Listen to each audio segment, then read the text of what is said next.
Namaskar. In the opening remarks, my friend Amit covered about the progress made by India in various sectors, but he forgot port sector. And now DGBRO also spoke about road, bridges. So I know the ports are little far from Delhi, so many times Delhi forget about ports. But let me remind you that for the EXIM trade and for the most of the North India, for the EXIM trade, the JNPA and the western ports are the gateway port. And just to give the perspective and give the background, for any country to grow faster, we must have ports. If you take the example of 60s and 70s, the progress Japan made, then the Southeast Asia, and then China, all growth of these countries are port-led industrialization and lot of export they made. That make these countries developed nations. And as we have our goal of 2047 of Viksit Bharat, for that we require many ports and many container ports. At present, 75% of our total EXIM container traffic handled by 3 ports, JNPA, Mundra and Pipavav. Out of 65% is by JNPA and Mundra. All these 3 ports are working at 90% of their capacity. This month, JNPA added 2.4 million TEUs capacity when Honorable PM of India and Honorable PM of Singapore jointly inaugurated one more terminal of JNPA. JNPA become the largest container port of India and the first container port to cross 10 million TEUs. But that capacity will also be full in next 2 years. Mundra is also working with 90% capacity. So to take care of the future growth, and most of the growth of India's future container cargo is from Mumbai, Delhi, Punjab, Haryana, Western UP, Rajasthan, Gujarat, MP. So this 75% of EXIM cargo from this hinterland will continue to be. So we require one more port which should be at the north of Mumbai, so that for the evacuation there will not be any issue. So a new port we have proposed at Vadhvan. So just to give a background, in port sector we have major ports and non-major ports. Major ports are government ports. We have 12 major ports, 13 will be the Vadhvan port, and then there are more than 200 non-major ports. Some are small, some are as big as Mundra. So at present 55% of our capacity of EXIM trade is catered by the government ports, that is major ports, and rest by the non-major port.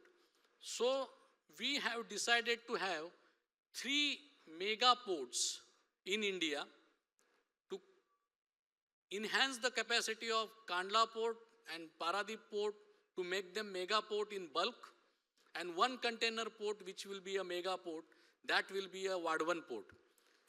This particular port, why we require Vadhvan port? As I explained, we require huge capacity in containers, but there is one more issue. At present, we don't have 18 plus depth or draft in our ports, in our container ports. So the largest vessel don't come to Indian ports. So 25% of our cargo come via either Jebel Ali or Singapore or Colombo.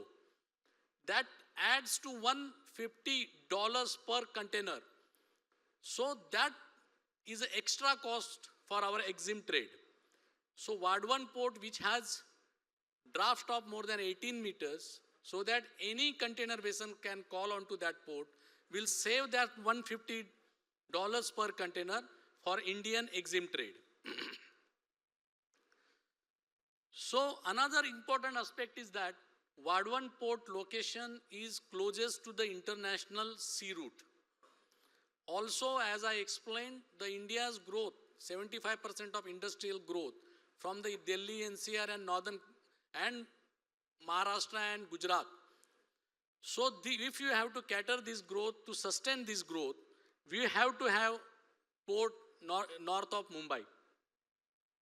To just give one example, where we stand today, China used to be in 2000. Exactly China's EXIM trade used to be 24 million TEUs in 2000. Today it is more than 200 million TEUs.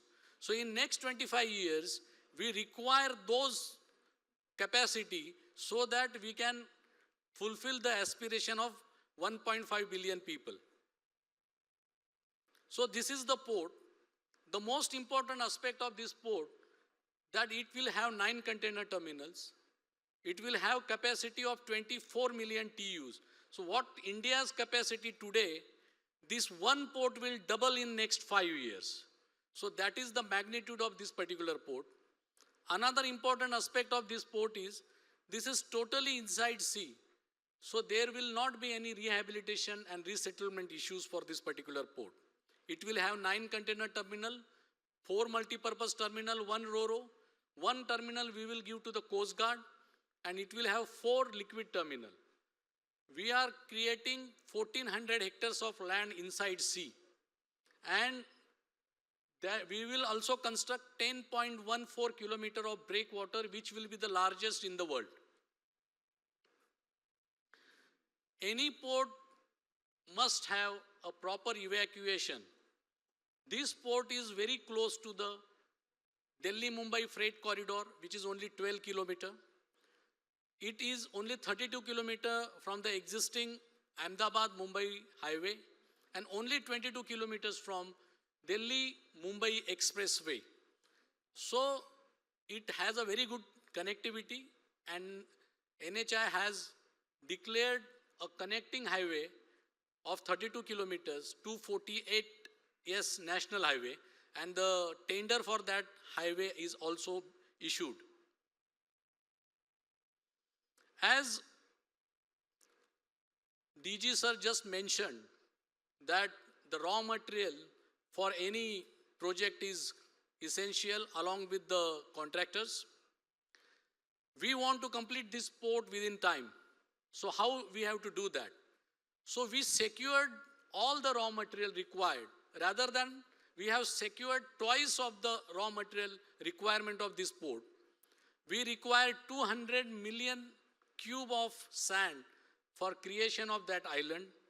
We will require more than 74 million tons of stone for construction of breakwater and other infrastructure. So how we did, and the cement and steel is widely available, so we are not concerned about that.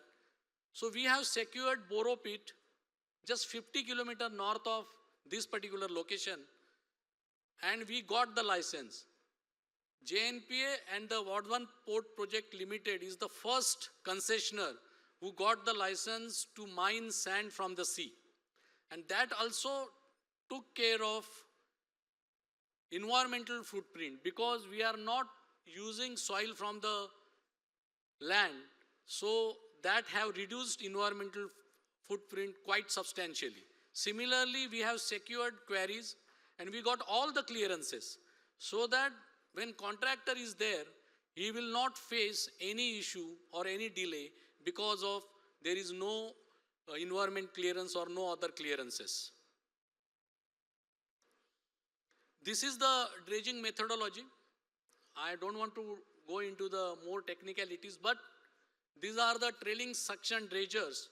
So when they will go to Boro pit, suck the sand, store in itself, and then pump it there. So there will not be any disturbance to the marine ecology because of such kind of dredging.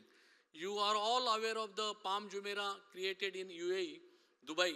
So we are creating on similar fashion this particular port. The only difference is that we got the material at very near. So there will be a very less cost involved in this particular construction. The water and power requirement for this particular port has, from the Maharashtra government has reserved required water of approximately 13 MLD, and the pipeline construction from the source to the port has already started. Maharashtra government also promised to supply electricity for this particular port. So these are the work we have already started. Current status of Vadhvan, we have already started construction. As from the layout of the Vadhvan, there are two islands to be created. One is near shore and the another one of 1200 hectares, which is the major construction of the port. The near shore reclamation has already started, and from March we will start the construction of breakwater, and after that, once the 30% of breakwater is complete, then we will start the construction of the major portion of the port. We have set the deadline of 2029 so that the first vessel should call on to this particular port by 2029 November or December. At present, we are 6 months ahead of the schedule. There are some issues, but we are aware of them. We have know of them, and we are tackling them. This is the largest investment in India's port sector. The total cost of this particular port is 76,220 crores.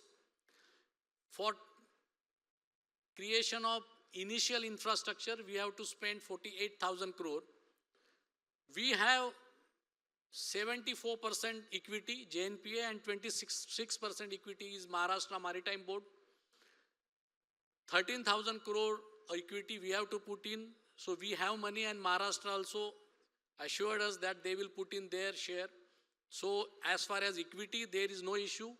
And as far as loan is concerned, all the banks and all the financial institute of India, they are eager to associate with us, with this port. So the finance for this particular port is also not the issue. There are some technological issues which we have already solved, and the construction has been started. So once this particular port is completed, then our capacity in container will be doubled. And I can only say that we have put the goal of Viksit Bharat by 2047, but at least in port sector, we will be a Viksit in 2034 itself. And this port will be one of the top 10 ports of world, and it has potential to reach the topmost port of the world in 2050. Thank you very much.